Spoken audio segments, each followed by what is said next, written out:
Good morning students. हम उच्च पादपों में प्रकाश संश्लेषण के बारे में पढ़ रहे हैं। इस क्रम में आज हम पढ़ेंगे इलेक्ट्रॉन परिवहन तंत्र, प्रकाश संश्लेषण की क्रिया क्या होती है। और यहाँ पे हमने इसके पहले फोटो सिस्टम के बारे में पढ़ा, फोटॉन्स के अवशोषण के बारे में पढ़ा। फोटो सिस्टम प्रकाश तंत्र में अभिक्रिया केंद्र में उपस्थित जो क्लोरोफिल होता है, क्लोरोफिल ए मुख्य रूप से 680 नैनोमीटर वाला, ये लाल रंग के प्रकाश को अवशोषित करता है, जिससे जो क्लोरोफिल के अंदर के जो इलेक्ट्रॉन हैं, फोटॉन सिस्टम का जो इलेक्ट्रॉन है यानी वर्णक का जो इलेक्ट्रॉन होता है, वो उत्तेजित हो जाता है और परमाणु नाभिक से दूर चले जाता है, जिससे इलेक्ट्रॉन को एक इलेक्ट्रॉन ग्राही, इस इलेक्ट्रॉन को जो कि नाभिक से दूर चले गया है, इस इलेक्ट्रॉन को इलेक्ट्रॉन ग्राही मतलब जो इस इलेक्ट्रॉन को लेता है ना। इलेक्ट्रॉन ट्रांसपोर्ट सिस्टम, जिसमें कि साइटोक्रोम होते हैं, एक सिस्टम होता है क्लोरोप्लास्ट के अंदर, साइटोक्रोम, इसमें पहुंचा दिया जाता है। ये इलेक्ट्रॉन को की अधोगामी गति है, मतलब ये ऊपर की ओर चलने वाला, आगे की ओर चलने वाला है। जब इलेक्ट्रॉन परिवहन श्रृंखला से गुजरते हैं तब इनका उपयोग नहीं होता, बल्कि इनको photo system first, PS first के वर्णकों को दे दिया जाता है। इसके साथ ही साथ पीएस फर्स्ट का जो अभिक्रिया केंद्र होता है, उसके इलेक्ट्रॉन भी लाल प्रकाश का 700 नैनोमीटर तरंग दैर्ध्य को अवशोषित कर लेता है और एक्साइटेड हो जाता है, उत्तेजित हो जाता है, और ये अन्य ग्राही अणुओं में ट्रांसफर कर दिया जाता है, जिसका मेटाबॉलिक जो विभव होता है, रिडॉक्स पोटेंशियल जो होता है, वो अधिक होता है। और ये जो इलेक्ट्रॉन होते हैं फिर से अधोगामी गति करते हैं, माने ऊपर की ओर गति करते हैं, लेकिन इस बार ये ऊर्जा से भरपूर NADP अणु की ओर जाते हैं। NADP वहां पर होता है, और ये जो इलेक्ट्रॉन है NADP को अपचयित कर देते हैं, और जो जल के अणु टूटे थे प्रकाश की ऊर्जा की उपस्थिति में, उसका जो हाइड्रोजन मुक्त हुआ था, वह NADP से जुड़कर NADPH2 का निर्माण कर देते हैं।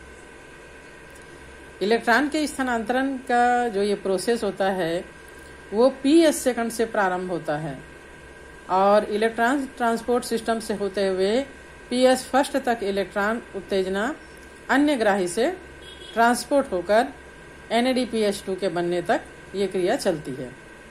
ये संपूर्ण योजना जो है वो Z के आकार का होता है, इसलिए इसको Z स्कीम भी कहते हैं। ये देखिए, जैसे ये है ना, जेड का आकार दिख रहा है, तो इसलिए इसको जेड स्कीम कहते हैं।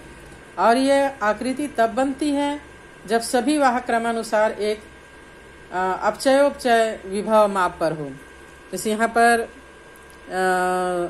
इलेक्ट्रॉन ग्राही है ये दोनों, और यहाँ जो इलेक्ट्रॉन मतलब यहाँ PS सेकंड में जल के अणुओं को फोटॉन्स की सहायता से तोड़कर हाइड्रोजन और ऑक्सीजन में कन्वर्ट किया जा रहा है।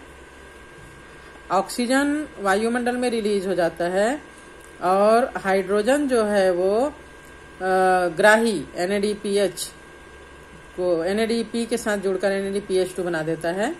ये फोटो सिस्टम फर्स्ट और फोटो सिस्टम सेकंड है ना। तो यहाँ पर एक जेट के आकार की संरचना इस प्रकार बन पा रहा है, इसलिए इसको जेट सिस्टम कहा जाता है। जल का प्रकाश विघटन किस प्रकार होता है? जल विघटन का संबंध PS सेकंड, ये जो हम देख रहे हैं PS सेकंड, यहाँ पर जल के अणु टूट रहे हैं, ये देख पा रहे हैं, ये थाइलेकॉइड की झिल्ली के भीतर की ओर होता है। जो सिक्कों के समान संरचना थाइलेकॉइड होता है, उसकी झिल्ली में होता है, भीतर की ओर। और प्रकाश की उपस्थिति में क्लोरोप्लास्ट से जल का हाइड्रोजन और ऑक्सीजन में टूटना जल का प्रकाशीय अपघटन कहलाता है। क्योंकि प्रकाश की उपस्थिति में जल के अणु टूट रहे हैं, इसलिए इसको जल का प्रकाशीय अपघटन कहा जाता है, फोटोलिसिस, है ना। इसमें मैग्नीज आयन, कैल्शियम आयन और क्लोराइड आयन महत्वपूर्ण भूमिका निभाते हैं। ये जो जल का प्रकार फोटोसिंथेसिस है, फोटोलिसिस है, ये इन्हीं आयनों की उपस्थिति में हो पाता है। जल के प्रकाशीय अपघटन से जल जो है वो हाइड्रोक्सिल आयन और हाइड्रोजन आयन बनाते हैं। हाइड्रोक्सिल आयन अपने एक इलेक्ट्रॉन को उत्तेजित कर देता है और क्लोरोफिल को दे देता है और स्वयं हाइड्रोक्सिल मूलक OH में कन्वर्ट हो जाता है। अब एक अन्य मूलक OH के से जुड़कर ये जो है पेरोक्साइड बना लेता है और इस पेरोक्साइड के अपघटन के द्वारा फिर आणविक ऑक्सीजन और जल बन जाते हैं।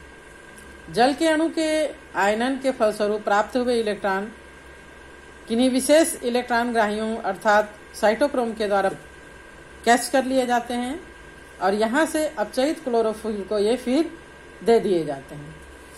ये संपूर्ण क्रिया जो है वो यहाँ पर एक समीकरण दिया हुआ है, उसके थ्रू होता है।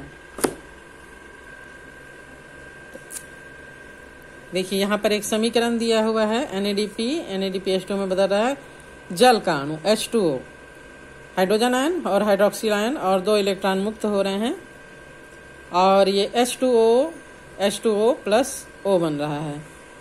साइटोक्रोम के द्वारा साइटोक्रोम C जो है वो इसको ले लेता है। इस प्रकार जल अपघटन के दौरान मुक्त होने वाला जो इलेक्ट्रॉन होता है वो क्लोरोफिल के P680 PS सेकंड के द्वारा ग्रहण किए जाते हैं। इसी प्रकार जल अपघटन से बने 2 हाइड्रोजन आयंस NADP के द्वारा ग्रहण किए जाते हैं और जल अपघटन से ऑक्सीजन का अणु वायुमंडल में मुक्त हो जाता है।